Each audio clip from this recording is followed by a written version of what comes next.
ଜୀବନର 10ଟି ସତ୍ୟ ଯାହା ଆପଣଙ୍କ ଜୀବନକୁ ବଦଳି ଦେଇପାରେ।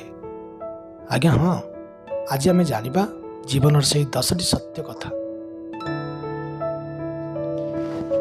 ଯୁକ୍ତିଠାରୁ ନୀରବତା ଭଲ, ପ୍ରତିଶୋଧ ନେବାଠାରୁ ରାସ୍ତା ବଦଳାଇ ଦେବା ଭଲ, ଆଉ ସ୍ୱାର୍ଥବାଦୀ ମଣିଷ ସହିତ ଚାଲିବା ଅପେକ୍ଷା ଏକା ଚାଲିବା ଅନେକ ଭଲ। କିଛି ଲୋକ ସହିତ ଏମିତି ଭଲ ପାଇବା ହୋଇଯାଇଥାଏ ଯେ ସେ ଆମ ସହିତ ଛଳନା କରୁଛନ୍ତି ଜାଣିବା ପରେ ମଧ୍ୟ ତାଙ୍କ ପ୍ରତି ଆମର ଭଲ ପାଇବା କେବେ ମଧ୍ୟ କମିନଥାଏ।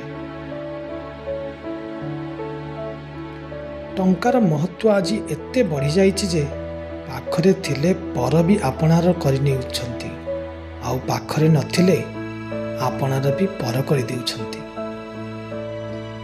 କେହି କେବେ ନିଜ ଇଚ୍ଛାରେ ବଦଳି ନଥାଏ। ମିଳିଥିବା ଦୁଃଖ ଆଉ ସମୟ ମଣିଷକୁ ବଦଳାଇବା ପାଇଁ ବାଧ୍ୟ କରିଥାଏ।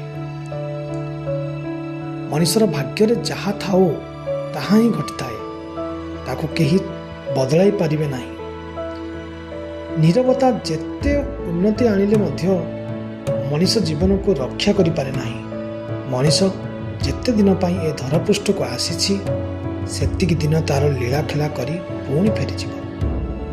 ଟଙ୍କାର ଧନୀ ତ ଦୁନିଆରେ ଅନେକ ଲୋକଙ୍କୁ ଦେଖିବାକୁ ପାଇବା, କିନ୍ତୁ ହୃଦୟରୁ ଧନୀ ଭଗବାନ ବହୁତ କମ୍ ଲୋକଙ୍କୁ ହିଁ ଦେଇଥାନ୍ତି। ଜୀବନର ରୋଜଗାର ଧନ ଦୌଲତରେ ମପାଯାଏ ନାହିଁ। ଅନ୍ତିମ ଯାତ୍ରାର ଭିଡ଼ ଜଣେଇ ଦିଏ କିଏ କ'ଣ ଆଉ କେମିତି ରୋଜଗାର କରିଥିଲା। ଖରାପ ସମୟ ଦିନେ ବଦଳିଯିବ, କିନ୍ତୁ ବଦଳି ଯାଇଥିବା ଲୋକ ସବୁଦିନ ପାଇଁ ମନେ ରହିଯିବ। ସମୟ କାହାକୁ ସଫଳତା ଦେଇନଥାଏ, ସମୟକୁ ଯିଏ ସଠିକ୍ ଭାବରେ ବ୍ୟବହାର କରିଥାଏ ସେ ସଫଳତା ପାଇଥାଏ। ଜୀବନରେ ଯାହା କରିବା ପାଇଁ ହୃଦୟରୁ ଶ୍ରଦ୍ଧା ଉତ୍ସାହ ଆସେ ସେହି ଜିନିଷ କରିବା ପାଇଁ ନିଜ ମନ ପ୍ରାଣ ମଧ୍ୟରେ ଲଗେଇ ଦିଅ। ଆଶା କରୁଛି ଭିଡ଼ିଓଟି ଭଲ ଲାଗିଥିବ, ଆଉ ଯଦି ଭିଡ଼ିଓଟି ଭଲ ଲାଗିଥାଏ ତେବେ ଭିଡ଼ିଓକୁ ଲାଇକ୍ ସେୟାର କରିବାକୁ ଜମା ବି ଭୁଲିବେ ନାହିଁ। ଆଉ ହଁ, ଯଦି ଆମ ଚ୍ୟାନେଲରେ ନୂଆ ଆସିଥାନ୍ତି ତେବେ ଆମ ଚ୍ୟାନେଲକୁ ସବସ୍କ୍ରାଇବ୍ କରିବାକୁ ମଧ୍ୟ ଭୁଲିବେ ନାହିଁ। ନମସ୍କାର, ଜୟ ଜଗନ୍ନାଥ।